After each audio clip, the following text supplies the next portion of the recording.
अस्सलाम वालेकुम जी।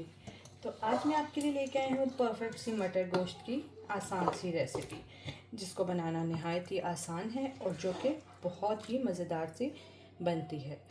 तो बहुत सिंपल और इजी है। आप इसको वीडियो को फॉलो करें, वीडियो को एंड तक देखें। एंड वेलकम टू माय नवे वीडियो।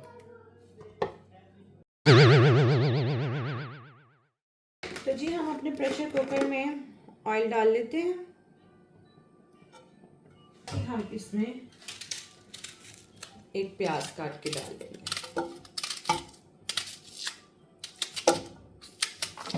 रफली सा काट के हम इसमें डाल देते हैं।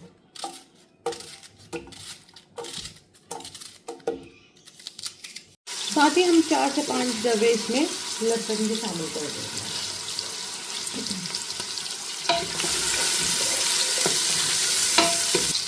हल्का सा नमक इसमें हम थोड़ा सा डाल देंगे। इससे ये है कि प्याज का पानी जल्दी से खुश्क हो जाता है और प्याज जल्दी फ्राई हो जाता है।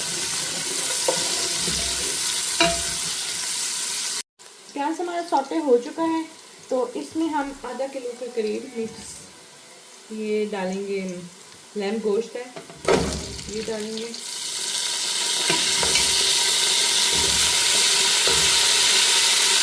और इसको अच्छी तरह से भूनना है।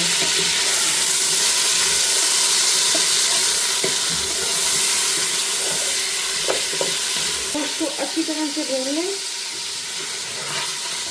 और गोश्त का पानी जो है वो खुश्क हो जाना चाहिए। गोश्त हमारा अच्छी तरह से फ्राई हो चुका है। अब हम अपने खूबसूरत से 2 टमाटर बड़े बड़े ऐसे काट के इनको भी हम इसमें डाल लेते हैं।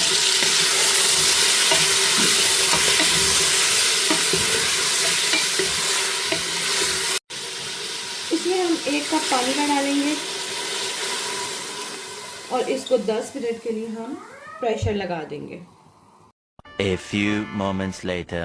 खोल लिया था और ये देखें गोश्त हमारा गल चुका है, लेकिन पानी रह गया है। तो इस पानी को हम इसमें सुखा लेते हैं और देचका हमने चेंज कर लिया है। कुकर से हटा के हमने इसको देचके में डाल दिया है। तो इसका पानी खुश्क करते हैं और इसको अच्छी तरह से भून लेते हैं। इसमें मसाले शामिल करते हैं। अब सबसे पहले हम इसमें हल्दी डालेंगे। उसके बाद हम इसमें सुर्ख मिर्च शामिल करेंगे, कुटा हुआ धनिया शामिल करेंगे, ज़ीरा और नमक इसमें शामिल करेंगे।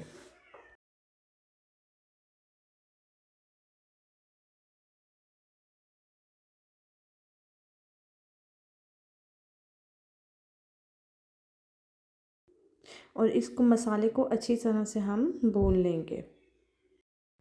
अब बारी है हमारे खूबसूरत से मटरों की, जो कि फ्रोज़न है। 1 कप हमने फ्रोज़न मटर इसमें शामिल किए हैं और मटरों को भी अच्छी तरह से हम गोश्त के साथ भून लेंगे 4 से 5 मिनट के लिए।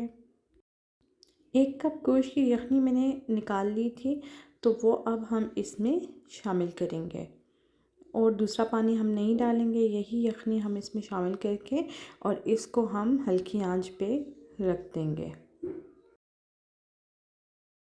2000 years later. ये देखिए हमारा मटर गोश्त बिल्कुल रेडी हो चुका है। इसमें हम 2 हरी मिर्च डाल देंगे और ऊपर से कुटा हुआ हम गरम मसाला डाल देंगे। तो उम्मीद करती हूँ आपको आज की वीडियो पसंद आई होगी। वीडियो पसंद आई हो तो लाइक और सब्सक्राइब करके शेयर कर दें। मिलते हैं एक नए दिन एक नई रेसिपी के साथ। तब तक के लिए अपना ख्याल रखें। Bye bye.